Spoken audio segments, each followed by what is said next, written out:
नमस्कार, सी न्यूज भारत में आप सभी का स्वागत है। ठाणे जिले के भिवंडी शहर में पूर्व विधानसभा क्षेत्र से 5 साल विधायक रहे रईस शेख ने लोगों के लिए क्या कुछ विकास किया, इस पर विस्तार से working president nation human right and justice movement Maharashtra Kamal Shaikh ने सी न्यूज भारत से खास चर्चा की। बता दें कि भिवंडी पूर्व विधानसभा क्षेत्र में काम कम वाहवाही ज्यादा लूटने का कार्य किया गया, जिसको लेकर अब लोग सवाल उठाते नजर आ रहे हैं। वहीं कुछ लोगों का ये भी मानना है कि हम जिसको विधायक बनाते हैं उसका काम ये होता है कि वो और कोई काम ना करे, सिर्फ वाहवाही लूटने की कोशिश करे। लेकिन भिवंडी पूर्व विधानसभा क्षेत्र में तो सिर्फ एक ही चीज देखने को मिली कि काम कम वाहवाही ज्यादा।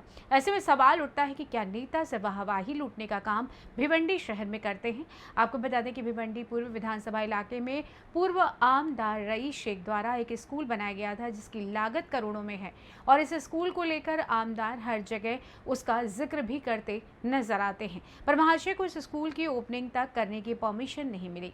ऐसे में लोग उस स्कूल को भी लेकर रईस शेख पर आरोप लगा रहे हैं, इसमें भरपूर भ्रष्टाचार किया गया है। वहीं लोग ये भी कह रहे हैं कि जिस रोड को पहले पास किया गया था उसको भी रईस शेख ने ओपनिंग करके खूब वाहवाही बटोरी है। ऐसे में हथेली पर चांद दिखाकर लोगों को गुमराह करना कितना सही है, ये तो आने वाला समय ही बताएगा। भिवंडी शहर में विधानसभा चुनाव को लेकर के माहौल गर्म है। जल्द विधानसभा चुनाव होने वाले हैं और इसको लेकर के नेता एक दूसरे पर आरोप दर आरोप लगा रहे हैं, लेकिन हम उन नेताओं से हट करके आज हमारे साथ कमर शेख हैं जो ह्यूमन राइट के हैं और हम उनसे जानेंगे और ये टटोलने की कोशिश करेंगे, क्योंकि ये जो है आम नागरिकों की समस्याओं को लेकर ये ह्यूमन राइट चलाते हैं और लोगों से मिलते जुलते हैं। तो लोगों के मन में क्या है, कमर शेख जी, विकास की ताल ठोकी जा रही है। ये बताया जा रहा है कि शहर में विकास 5 साल में बहुत विकास हुआ। आप इसको किस नजर से देखते हैं? सबसे पहले तो देखने वाली जनता को हैप्पी दिवाली और पूरे महाराष्ट्र को हैप्पी दिवाली की शुभकामनाएं। देखिए, पूरे महाराष्ट्र में विधानसभा इलेक्शन लग गया है। विधानसभा इलेक्शन को लेकर के जिस तरीके से भिवंडी शहर के अंदर खास तौर से जो माजी के जो हमारे ईस्ट के आमदार हैं, उन्होंने बहुत विकास का जो है दावा किया है। अगर आप गौर करेंगे, भिवंडी में सर्वे करेंगे तो आपको पता चलेगा कि उन्होंने दिखावा के नाम पे सिर्फ चमक फैलाई है शहर के अंदर, और चमक के पीछे भिवंडी शहर के लोगों को अंधकार में डाला है। मिसाल के तौर पर उन्होंने एक स्कूल बनाई, 2262 कहते हैं उसको। वो स्कूल की कीमत 5 से 6 करोड़ रुपए होनी चाहिए, लेकिन 19 करोड़ रुपए की लागत से वो स्कूल बना है। उसके ऊपर भी इतना ढंढोरा पीटा गया कि मैंने यहाँ से फंड लाया, वहां से फंड लाया। वो फंड वो महानगर पालिका से भी लगा सकते थे, लेकिन वो महानगर पालिका से नहीं लगा करके इधर उधर से जमा करके 19 करोड़ रुपए उन्होंने बताया, जबकि इतने पैसों में 5 और स्कूल बनती, 5000 बच्चे और एडमिशन लेते, 400 टीचरों की और नियुक्ति होती।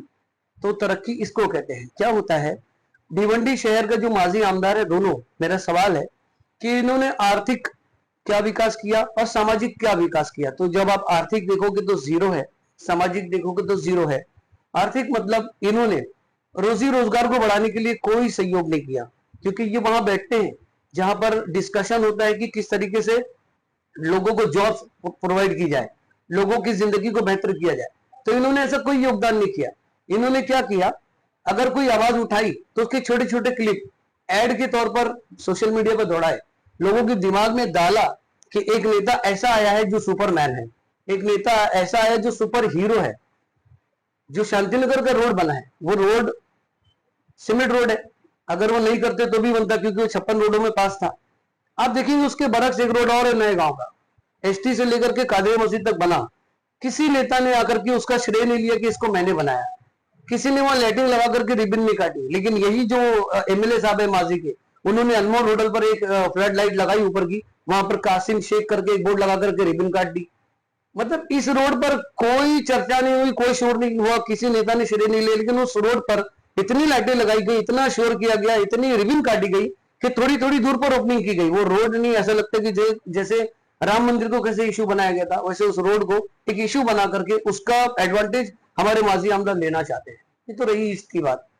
वेस्ट की बात, वहां भी अभी बहुत घमासान है, पिछले आमदार ने काम नहीं किया, बहुत सारे मामला है।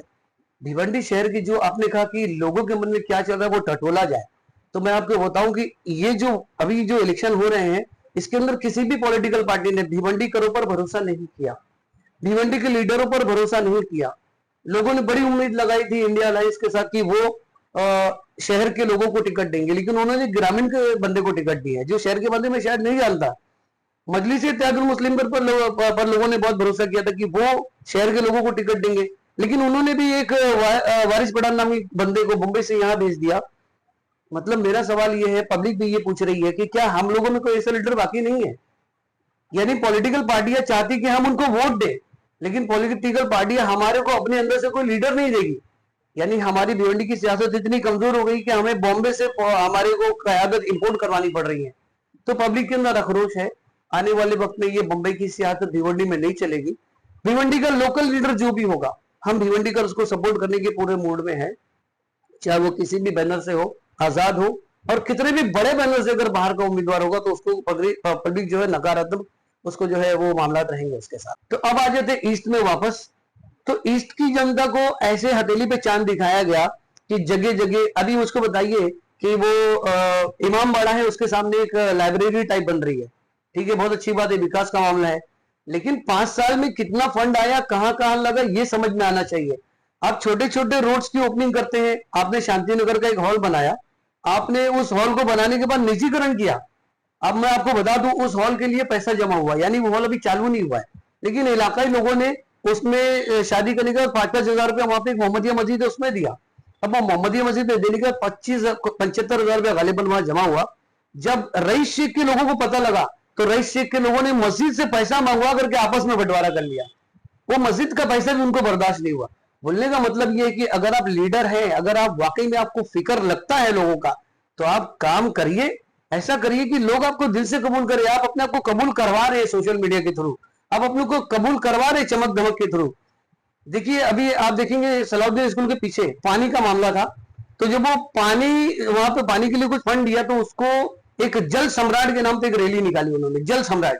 अरे भिवंडी में कितना पानी दे दिया भाई आपने कि जल सम्राट? अरे आपके पहले भी नेता थे, रुपेश माथुर ने बहुत सारे इधर उधर काम किए, बहुत जगह पानी पहुंचाया, लेकिन कभी जल सम्राट नहीं कहा आपने आपको। लोग कहते रुपेश माथुर ने काम नहीं किया। मैं कहता हूं कि जरा माजी के पन्ने उठाकर देखेंगे आप तो आपको दिखेगा रुपेश माथुर ने शोर नहीं बचाया, रुपेश माथुर ने अपनी क्लिप नहीं चलाई, रुपेश माथुर ने सोशल मीडिया का इस्तेमाल नहीं किया, लेकिन काम किया है। आप देखेंगे भिवंडी यूं ही नहीं आगे बढ़ी है। इतना बड़ा फ्लाईओवर हम पार कर जाते हैं, क्या वो रईस शेख ने बनवाया है क्या? जो हाईवे का जो ब्रिज रईस शेख ने रिबन काटी, क्या रईस शेख ने बनवाया है क्या? 56 रोड जो पास हुए, क्या रईस शेख ने बनवाया है क्या?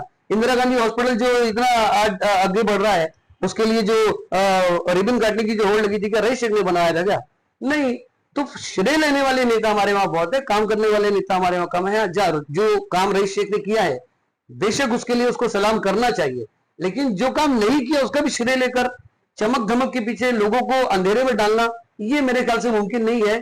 जो टीचर हजरात हैं, आप देखेंगे, आप जाएंगे तो जो टीचर हजरात हैं वो रईस शेख की कंपनी कर रहे हैं। आप सरकारी कर्मचारी हैं, आप रईस शेख की कंपनी कैसे कर सकते हैं? आप जश्न तालीम मनाते हैं। मुझको बताइए, जो इतनी खूबसूरत इमारत इन्होंने बनाई है, उस इमारत में रईस शेख के आसपास घूमने वाले लोग अपने बच्चों को एडमिशन दिलाएंगे क्या? नहीं दिलाएंगे। जो टीचर उसमें पढ़ा रहे हैं, क्या वो टीचर अपने बच्चों को उस स्कूल में पढ़ाएंगे क्या? नहीं पढ़ाएंगे। वजह, उनको मालूम है इमारत खूबसूरत है, लेकिन तालीमी निजाम बहुत कमजोर है, तालीम बहुत नीचे है। वो अपने बच्चों को वो ग्रेड की तालीम दे ही नहीं पाएंगे जो ग्रेड की तालीम वो दूसरे के बच्चों को देते हैं। वो 70-70, 80-80 हजार रुपए लेकर के बच्चों को अंधकार में डाल रहे, पढ़ा नहीं रहे। तो इतनी खूबसूरत इमारत की रूह अगर कमजोर होगी तो इमारत मुर्दा रहेगी, जिंदा नहीं रहेगी। कमर शेख ने तो ऐसी मतलब पोल खोल रहे हैं जो हमने अब तक तो सुना ही नहीं। हमें लगता था कि 10 करोड़ रुपया उस स्कूल में आया और उस इमारत को बनाई गई, तो उसमें भी एक संदेह जाहिर की जा रही थी, लेकिन कमर शेख ने बताया कि 19 करोड़ रुपया उस स्कूल में फंड आया। अब और दूसरा एक मामला ये कि जो सोशल मीडिया के जरिए अपने आप को चमकाने की कोशिश की जा रही है और श्रेय लेने की कोशिश की जा रही है, और क्या इसके जरिए शहर की जनता को सिर्फ लुभाने की कोशिश की गई और उन्हें गुमराह करने की कोशिश की गई? कमर शेख जी, एक सवाल मेरा ये है कि लोगों से मैं सुनता हूं कि शहर के अंदर जब जाओ तो आमदार मिलते नहीं हैं। आखिर इसका क्या कारण है? क्या शहर में कोई ऐसा नेता नहीं है जो उसे चुनकर दिया जाए, या जरूरी हो गया है कि अब बाहर के लोगों को ही चुन के दिया जाए? तो इस बारे में शहर की जनता क्या सोचती है? देखिए, जनता तो जनार्दन है, वो काम चाहती है, चाहे वो शहर का हो या बाहर का। लेकिन अब तक जो देखा गया कि बाहर के लोगों ने 4 आने की मुर्गी और 12 आने का मसाला लगाया है। यकीन मानिए, हमें ऐसा लगा है कि ये कार्य सम्राट नहीं है, ये घपला सम्राट है। ये देखने वाली बात है, मैं अपने मन से नहीं बोल रहा हूँ। एक एवरेज है कि अगर बाहर वड़ा पाव 10 रुपए का मिलता है और आप उसको 50 रुपए का बिल दोगे, तो ये this is not fair, you know. तो बहुत सारी चीजें ऐसी हैं कि अब भिवंडी का कम से कम इंपोर्ट की सियासत तो बर्दाश्त नहीं करेगा। हमारे शहर का कैसा भी कमजोर से कमजोर नेता हो, अगर वो अपक्ष में खड़ा है, हम उसको जिताने की कोशिश करेंगे। मैं national human right peace and justice movement के महाराष्ट्र वर्किंग प्रेसिडेंट होने के नाते बड़ी जिम्मेदारी से कह रहा हूं कि भिवंडी शहर में हमारे 2000 से 1500 मेंबर्स हैं। जब हमारी मीटिंग होती है तो मीटिंग में यही बात होती है कि दिखावे में मत जाओ, अपनी अकल लगाओ। अब आज दिखावे का मामला ज्यादा है। भिवंडी के लोगों पर ही भरोसा करेगा, हम किसी बाहर से आए हुए नेता पर भरोसा नहीं करेंगे। हमारे शहर का कमजोर नेता रहेगा तो भी हम उसको जिता के लेकर आए। इंशाल्लाह हमारी पूरी कोशिश रहेगी कि हम एक ऐसा कैंपेन करेंगे कि जिसमें बाइकॉट मुंबई कर या बाइकॉट मुंबई के नेता, हम ऐसा अभियान चलाएंगे। हम बताएंगे, लोगों को अवेयरनेस देंगे कि बॉम्बे से आने वाले किस तरीके से हमें चूज कर। देखिए यार, आजाद भारत है, ये वो भारत नहीं है कि जब अंग्रेज बाहर से आए हमने जमीन दिया और उन्होंने हमको लूटा। अब ये आजाद भारत है, हम मुंबई से आने वालों को जमीन देके वारिस पठान के नाम पे, रईस शेख के नाम पे, हम इतने बेवकूफ नहीं है यार कि वो हमारे जो इंजेक्शन लगा के हमारे जो है हमारे खून को, हमारी कमाई को चूस कर लेके जाएंगे बॉम्बे भाई कल्ला। ये चलेगा नहीं साहब, ठीक है ना। एक भाई कल्ला के ऑलरेडी बैठे थे, एक भाई कल्ला का और आ गया। अरे वो भाई कल्ला का जो आया वो वेस्ट में, उसके लिए असदुद्दीन ओवैसी ने जनता से माफी मांगी है। उन्होंने कहा कि माफ कर दो इस वारिस पठान को, इसने काम नहीं किया, इसको दोबारा जीता कर लाओ। तो जिसके लिए उस नेता ने माफी मांगी, उस नेता के चाहने वाले भिवंडी में बहुत है। वो चाहेंगे कि असदुद्दीन ओवैसी की गर्दन दोबारा नीची ना हो, तो वो ऐसे नेता को बिल्कुल खड़ा नहीं करेंगे जिसकी वजह से उनकी गर्दन नीची हुई हो। जो बांद्रा मेरे के भाई कल्ला नहीं संभाल सका, वो बांद्रा मेरे के भिवंडी क्या संभालेगा।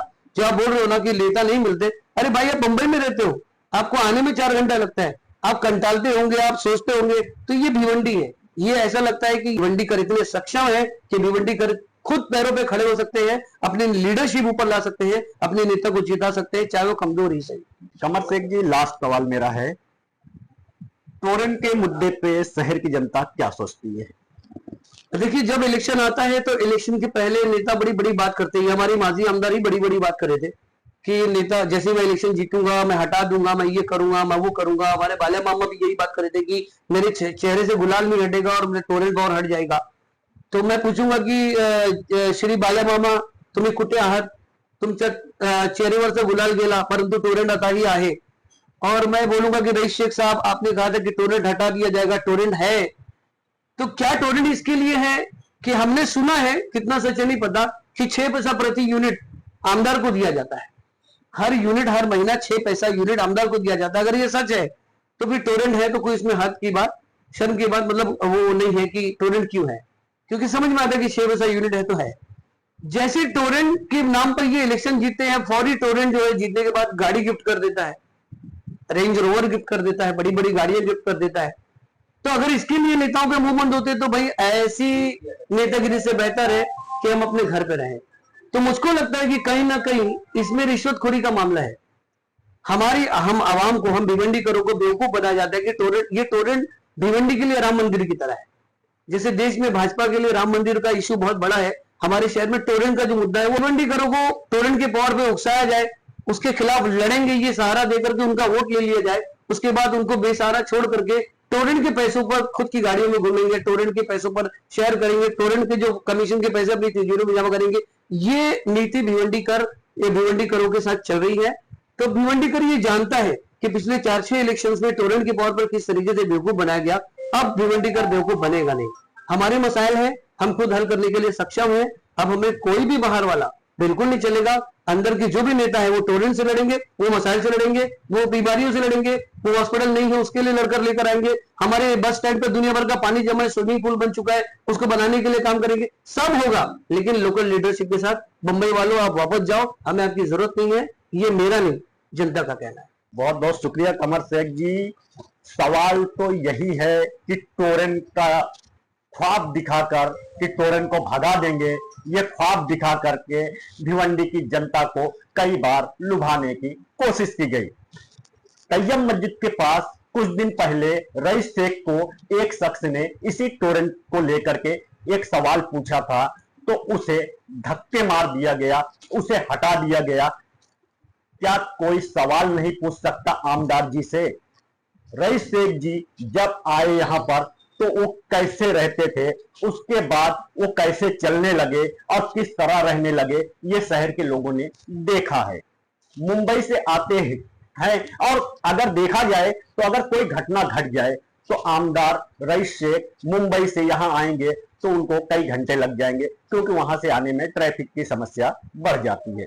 ऐसे में क्या भिवंडी शहर के लोग अपने लोकल के जो लीडरशिप हैं उनको चुनेंगे, ये देखने वाली बात होगी। आने वाले समय में किसको भिवंडी ईस्ट से ताज पहनाया जाएगा, ये देखना बेहद दिलचस्प होगा। कैमरा पर्सन यार मोहम्मद रंगीत के साथ मुस्तकिम खान, सी न्यूज़ भारत, भिवंडी। फिलहाल इस खास रिपोर्ट में बस इतना ही। देश दुनिया की तमाम खबरों को जानने के लिए आप जुड़े रहिए सी न्यूज़ भारत के साथ। हर खबर आपके साथ, आपके हाथ।